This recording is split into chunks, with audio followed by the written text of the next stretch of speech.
Dilini işläp gowanç durup bilmedi. Geçenleri oň ýatlasy gelmedi. Ýudunyp ahyry başlady söze. Selvi gyýda ýa bu sözler şermidi. Ýadyňa sallyp könän ördü. Selvi bolsa saçyn çözledi, ördü. Näme diýjek bolýan? Aýoglan maňa şeýle diýip gyýy ýerinden örtürdi.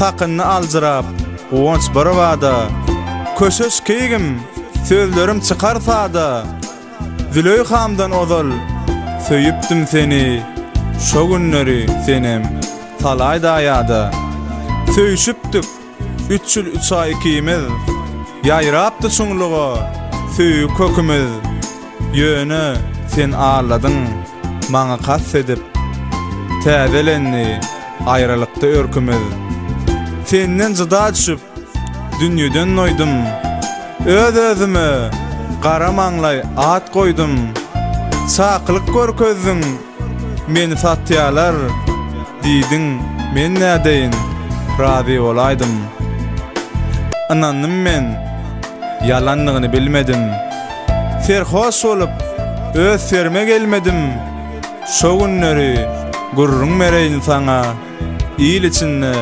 awaraýsyz belledim.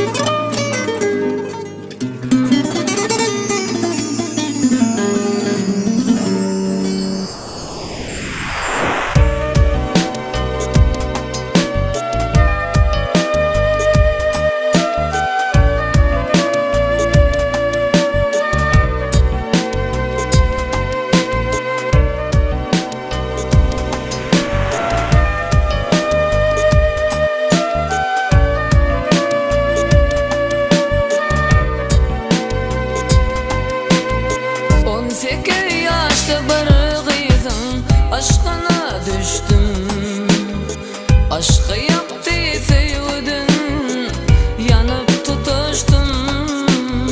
Şolguydu çin kimme zatın, öydünüm geçtim. Eriştim malı bilmedim, karamanmay men. Şolguydu çin kimme zatın, öydünüm geçtim. Eriştim malı bilmedim, karamanmay men. Ey Hudaýyn çesegiden kutulum, ey Hudaýyň rodyna atylım. Menge de erti geline çatılım. Yalgydymdan için karamanmay men. Ey Hudaýyn çesegiden kutulum, ey Hudaýyň rodyna atylım. Menge de erti geline çatılım. Yalgydymdan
Sen